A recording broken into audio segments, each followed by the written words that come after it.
I, 36 male, got the text message last Tuesday at 11:43 a.m. while I was reviewing quarterly reports at work. My girlfriend Valentina, 29, of 18 months, had been acting distant lately, but this was brutal even for her recent mood. Brett, we need to talk. Actually, no, I'll just say it. I'm bored. You're nice, but you're so predictable. Same restaurants, same routine, same everything. I need someone who can keep up with my lifestyle. Someone who understands ambition and success. We're done. I stared at my phone for a solid minute.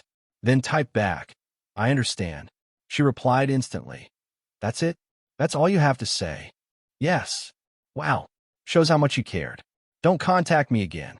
Here's what Valentina didn't know. Or maybe she forgot. Or most likely, she just assumed would continue forever regardless.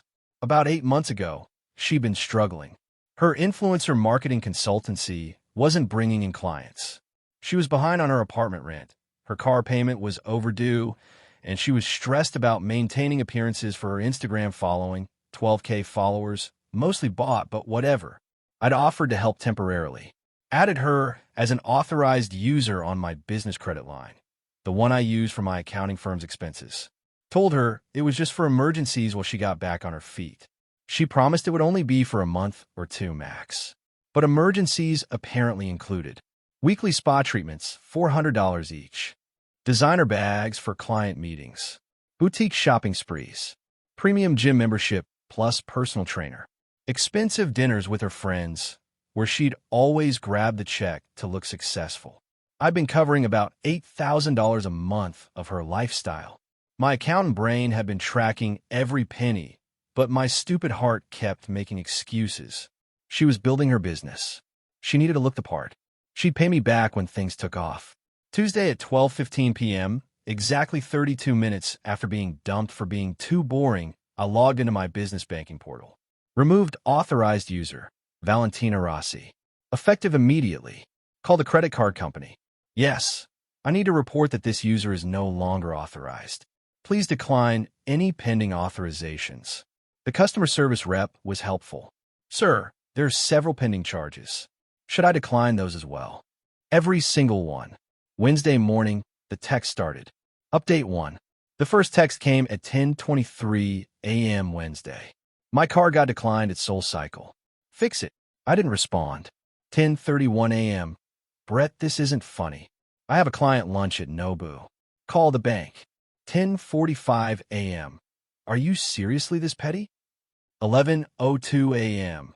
The bank says I'm not authorized anymore. You can't do this. I switched my phone to Do Not Disturb and got back to work. Had 3 client meetings that day, filed 2 tax amendments, normal Wednesday stuff. You know, boring, predictable things. That evening, I had 37 texts and 18 missed calls. My favorite text was, "You're financially abusing me. I'm going to sue you." Thursday morning, she showed up at my office. My assistant Monica knew the situation. We talked about it over coffee after the Tuesday dumping text. She intercepted Valentina in the lobby. I heard the commotion from my office. Valentina's voice carrying. I need to speak to him. This is illegal. He can't just cut me off. Monica, bless her, just kept repeating, he's with a client. You'll need to make an appointment. I'm his girlfriend. According to our records, you're not listed as anyone's emergency contact or authorized visitor. Would you like to schedule a consultation? Our next opening is in 3 weeks. The security guard eventually escorted her out when she started making a scene about calling the police. That afternoon, I got a call from her mother, Diane. We'd met a few times. Nice lady, completely blind to her daughter's entitlement. Brett, sweetheart, Valentina is hysterical. She says you've stolen her credit cards. Hi, Diane. I removed her as an authorized user from MY Business Credit Line. The cards were never hers. But she has bills to pay. Her apartment, her car. Then she should probably get a job that actually pays money instead of pretending to be successful on Instagram. Silence. Then, that's cruel, Brett. After everything she's done for you. What exactly has she done for me, Diane? She elevated your social status. Introduced you to important people. I actually laughed. She introduced me to other fake influencers who also can't pay their bills. I have to go. Tell Valentina her personal belongings will be in a box outside my apartment on Saturday between 10 to 11 a.m. If she's not there, it goes to Goodwill. Friday was interesting. Valentina tried a different approach. Posted on Instagram about toxic relationships and narcissistic abuse. Tag me in it. My business account specifically. The post was a masterpiece of fiction. According to her version, I was a controlling manipulator who used money to trap her, then pulled the rug out when she tried to establish independence. The comments were hilarious. Her friends rallying around her, calling me trash, saying she deserved better. One particularly funny comment. Hun, you're a queen. He couldn't handle your glow up. Your glow up that I was financing, Brittany? Sure. But here's where Valentina made a tactical error. She forgot that several of my clients follow my business account, and they're actual business owners who understand how credit lines work. One of them, Mrs. Patterson, owns a chain of bakeries, commented, "Interesting. So he financially abused you by stopping you from using his business credit? That's all fraud, sweetie." The post was deleted within an hour. Update 2. Saturday morning came. I'd boxed up Valentina's stuff, mostly clothes she'd left at my place, some cosmetics, a few books she'd never read but displayed for aesthetics, and, ironically, a vision board she'd made about manifesting abundance and attracting wealth. I set the box outside at 10 a.m. sharp. She showed up at 10:03 with reinforcements, her best friend Jasmine, and some guy I'd never seen before. Tall, flashy watch, driving a leased BMW that probably cost more than he could afford. "This is Antonio," she announced like I'd asked. "My new boyfriend. He actually appreciates ambition." "Cool. Your stuff's in the box." Antonio stepped forward, trying to look intimidating. "You should be ashamed, bro, treating a lady like this." "Which part? The part where I supported her for 8 months, or the part where I stopped when she dumped me via text?" Valentina grabbed his arm. "Don't engage with him, baby. He's not worth it." Jasmine piped up. "Val says you owe her 3 months of severance." I couldn't help it. I burst out laughing. "Severance? Was she my employee? You made her dependent on you." Jasmine screeched. "She structured her whole life around your support." "That sounds like her problem." Valentina's face was turning red. "I'm consulting a lawyer. What you did is financial abuse. I have receipts showing you paid for things." "You mean receipts showing I let you use my credit line?" "Please do show those to a lawyer. I'm sure they'll be fascinated to learn about credit card fraud." Antonio decided to be a hero. "Look, man, just give her what she deserves and we'll leave." She got exactly what she deserves. Nothing. They grabbed the box and left, but not before Valentina delivered her parting shot. "You'll regret this, Brett. I have influence. I'll destroy your reputation." Monday morning, I discovered what destroying my reputation meant. She'd left reviews on every platform she could find. Google, Yelp, some accounting review site I didn't even know existed. All 1 star. All claiming I was unprofessional, unethical, and mixed personal relationships with business. The problem with leaving reviews for an accounting firm is that they're verified against actual client lists. None of the platforms could verify her as a client. The reviews were removed within 48 hours. But Tuesday was when reality really hit her. Her friend Jasmine called me. First time she'd ever called me directly. "Brett, this is awkward, but Val's being evicted. And she said you've been paying her rent. I was covering her expenses while she got her business going. She dumped me. That ended the arrangement. But she can't just suddenly pay rent. Then she should probably get an actual job. She's an influencer." "No, she's unemployed with an Instagram account." Jasmine hung up on me. Wednesday brought a new development. Antonio, the flashy new boyfriend who appreciated ambition. Yeah, he bounced. Valentina made the mistake of asking him to help with her rent situation. According to the dramatic Instagram story she posted, then deleted, he said he wasn't ready for that level of commitment and that she'd misrepresented her financial situation.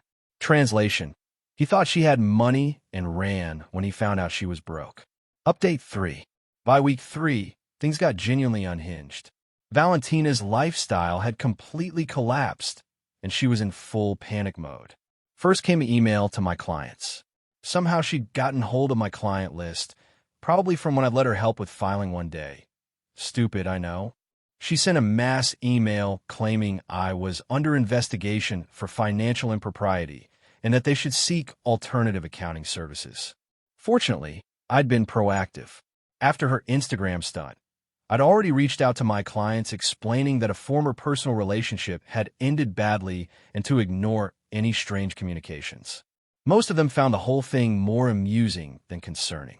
Mrs. Patterson even sent me a box of sympathy cookies with a note for dealing with the crazy. But Valentina wasn't done. She filed a complaint with the state accounting board. The complaint alleged I'd used my position to manipulate and control her through financial means. The board investigator called me, sounding tired before we even started. "Mr. Morrison, we received a complaint. I need to ask you some questions, but between you and me, this seems unusual." I provided all the documentation. The text where she dumped me. Bank statements showing she was an authorized user, not an owner. The timeline of when she was added at her request and removed after she ended the relationship. The investigator actually sighed. "So she's mad that you stopped letting her use your business credit card after she broke up with you?" That's the summary, yes. We'll be closing this complaint as unfounded. Have a good day, Mr. Morrison. But the peak entitlement came when I got a letter from a lawyer. Not a good lawyer. This letterhead looked like it was made in Microsoft Word.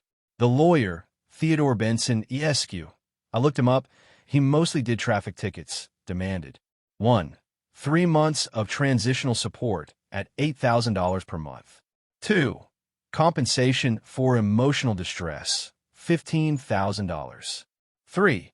A written apology for financial manipulation. 4. Restoration of credit card access. I took the letter to my actual lawyer, David, who laughed so hard he nearly cried. "Let me get this straight," he said. "She wants you to pay her for breaking up with you? That's the request." David drafted a response that was a thing of beauty. It pointed out that authorized user status is revocable at any time.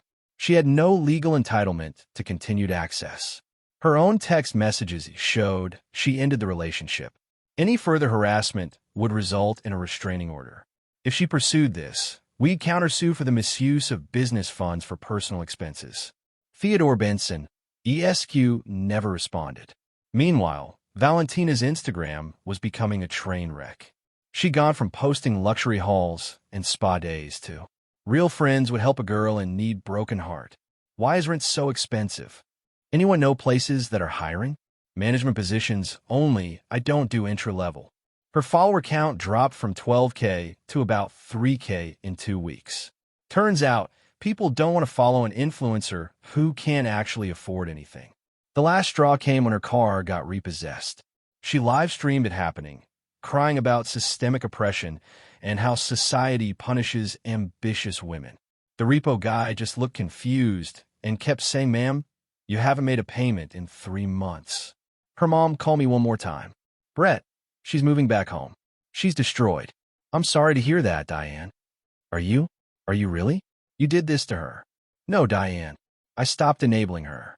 "There's a difference. She's talking about suing you for damages." "With what money?" Diane hung up. Final update. It's been 2 months now since the Tuesday text.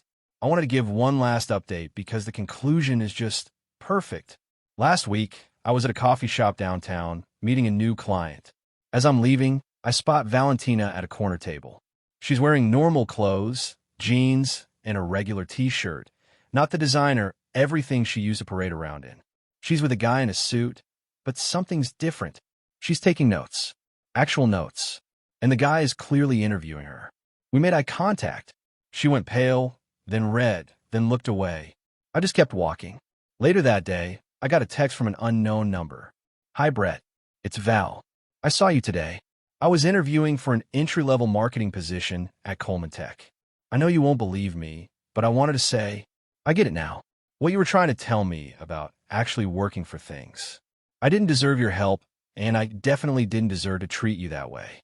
I'm sorry. I didn't respond. What was there to say? But the universe wasn't done with the poetry. This morning, Mrs. Patterson called me. Brett, you'll never guess what happened. That girl who was harassing you? She applied for a social media manager position at my main bakery. Her resume said she successfully managed high-value accounts and had extensive experience in financial management. Did she now? I Googled her. Found all those deleted posts about you. The ones where she admitted to using your business credit line for personal expenses? Yeah, we won't be calling her back. The moral of the story? When someone tells you you're too boring to keep up with their lifestyle, believe them. Then stop funding that lifestyle and watch how quickly it evaporates. Valentina wanted someone who could keep up with her lifestyle. Turns out, her lifestyle couldn't even keep up with itself without my boring, predictable money. These days, I'm still boring. Still predictable. Still going to work every day, paying my bills, living within my means. Started dating Rebecca, a nurse who thinks dinner and Netflix is a perfect Friday night. She pays for her own gym membership and has never once posted about manifesting abundance. Last I heard through the grapevine, Valentina got the entry level. Job at Coleman Tech, starting salary, $35,000. Her Instagram is now private, follower count unknown. Antonio's already onto his third girlfriend this month. Jasmine still posts about supporting your girls through hard times, but notably never mentions Valentina anymore. Her mom, Diane, sent me a Christmas card with a note. I'm sorry for what I said. You were right. She needed to learn. I kept the card. Threw away the note. Life's good when it's boring. At least it's real. Edit. Since someone asked, yes, I checked with my lawyer before removing her access. Everything was completely legal. The business credit line was tied to my EIN, only I was legally responsible for the debt, and authorized users could be removed at any time for any reason. She never had any ownership claim. Asterisk. Edit 2. For those asking why I didn't cut her off sooner. Yeah, I was an idiot. Love makes you do dumb things. But when someone tells you exactly who they are, I need someone who can keep up with my lifestyle. Believe them the first time.